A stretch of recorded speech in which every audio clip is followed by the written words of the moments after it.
Здравствуйте! В этом видео рассмотрим использование инструмента «Уклон» в программе SolidWorks. Этот инструмент заостряет выбранные грани модели под заданным углом. Проще говоря, добавляет уклон к любой грани. Уклон можно применять в твердотельных и поверхностных моделях. Уклоны добавляются в детали при изготовлении их методом литья, формования или штамповки, при которых деталь изготавливается в пресс-форме. Уклоны позволяют облегчить извлечение деталей из формы. Уклон можно добавить прямо в инструменте вытягивания или выреза, но гораздо больше настроек и параметров находится в отдельном инструменте «Уклон». Для запуска инструмента на панели инструментов «Элементы» нажимаем кнопку «Уклон» или нажимаем «Вставка», «Элементы», «Уклон». В менеджере есть две вкладки. Вручную используется для создания отдельного элемента уклона, а Draft Expert используется для управления всеми уклонами в модели. Draft Expert рассмотрим в отдельном видео. Перейдем на вкладку «Вручную». Далее следует выбрать один из трех типов уклона. Выбираем первый тип «Нейтральная плоскость» и для наглядности включим предварительный просмотр создаваемых уклонов. Далее нужно выбрать плоскую грань на элементе или плоскость в дереве, например, сверху. Далее нужно указать грани, к которым будет добавлен уклон. Выберем одну грань. Далее зададим значение угла уклона в градусах. Угол уклона измеряется перпендикулярно к нейтральной плоскости. Как видим, размеры грани, лежащие в нейтральной плоскости, остаются неизменными, а размеры с двух сторон плоскости увеличиваются или уменьшаются. Чтобы изменить направление уклона, можно нажать на стрелочку в графической области или на кнопку «Реверс направления». В разделе «Распространение грани» можно распространить уклон на дополнительные грани. При выбранном параметре «Нет» уклон создается только на выбранных вручную гранях. Выберем еще одну внешнюю грань и две внутренние грани.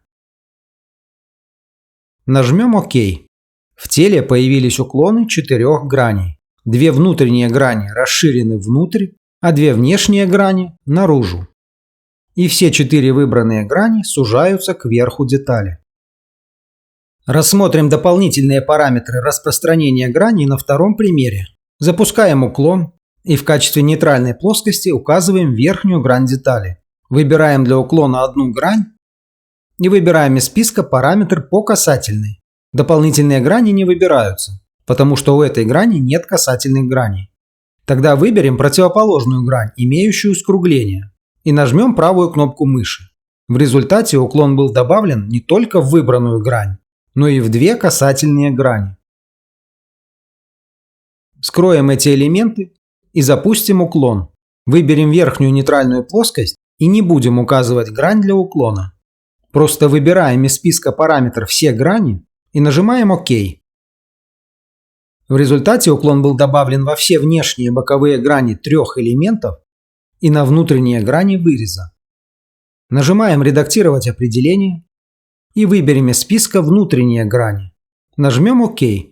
В результате уклон был добавлен во все внутренние грани внутри контура верхней грани, включая грани выступов и вырезов. Снаружи грани уклоны отсутствуют.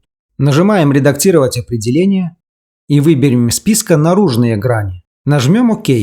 Уклон был добавлен на 4 наружные боковые грани. Внутри контура верхней грани уклоны отсутствуют. Далее рассмотрим второй тип уклона. Перед его использованием предварительно нужно разделить грани детали. Для этого можно добавить в модель линию разъема или использовать существующие кромки модели. При этом линия разъема может быть не плоской. Запускаем инструмент и выбираем тип «Линия разъема». Далее в графической области выбираем линии разъема на 4 гранях. Переходим в поле «Направление натяжения» и затем выбираем кромку или грань в графической области для указания направления натяжения. То есть выбираем, с какой стороны от линии уклона будет удален материал. Следует обратить внимание на направление стрелки и при необходимости изменить реверсом направления. Далее в разделе «Направление 1» указываем значение угла уклона. Нажмем ОК. Материал был удален в верхней части детали. Редактируем определение, меняем направление натяжения и нажимаем ОК. Материал был добавлен в верхней части детали. Редактируем определение, выбираем все линии разъема и нажимаем кнопку «Другая грань». Нажимаем ОК.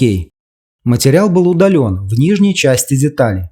Редактируем определение, меняем направление натяжения, нажимаем ОК. Материал был добавлен в нижней части детали.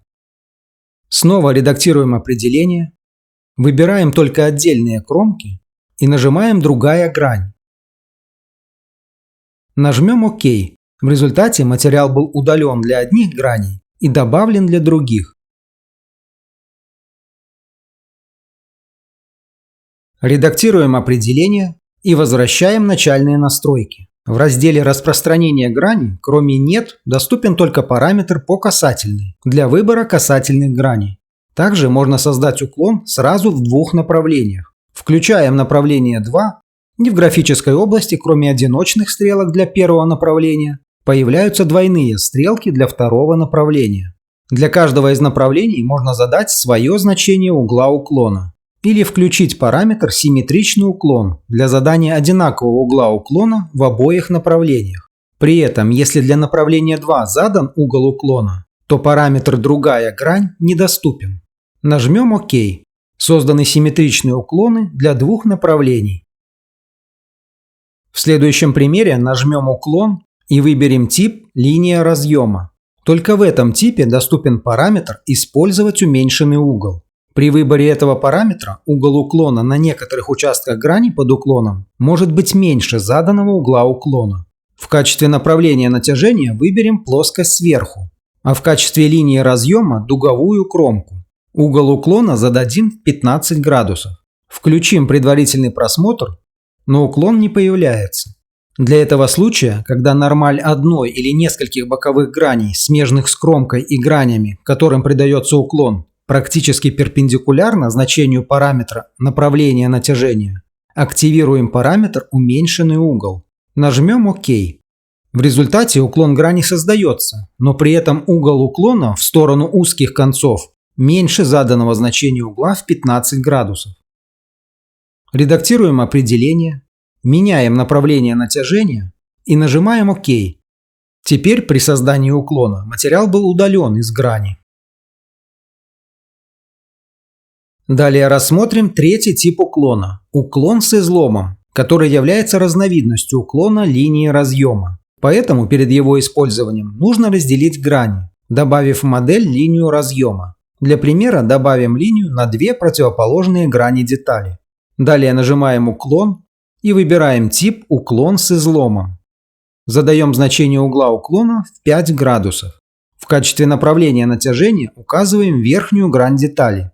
Реверсом можем изменить направление удаления материала. При таком направлении материал будет только добавляться, так как вся деталь лежит ниже выбранной грани. Включим предварительный просмотр. Распространение грани выберем «Нет». Далее выбираем линии разъема на одной грани, а затем выбираем линии на второй грани. Нажмем ОК. В результате добавлен уклон в верхней части детали. Редактируем определение. Выбираем все линии разъема и нажимаем кнопку «Другая грань». Нажмем ОК. Материал был добавлен в нижней части детали. Редактируем определение, меняем направление натяжения, и теперь при создании уклона материал будет только удаляться. Нажимаем ОК. Материал удален из верхней части детали. Редактируем определение, выбираем все линии разъема, нажимаем кнопку «Другая грань» и нажимаем ОК. Материал был удален из нижней части детали. Можно также заметить, что грани создаваемых ступеней не перпендикулярны к боковой грани. Это можно изменить, нажав «Редактировать определение». Далее изменяем параметр «Наклонная стенка» на «Прямая» или «Перпендикулярная стенка». Нажмем ОК. Теперь все ступени перпендикулярны боковой грани. И на этом все. Спасибо за поддержку. Всего вам доброго!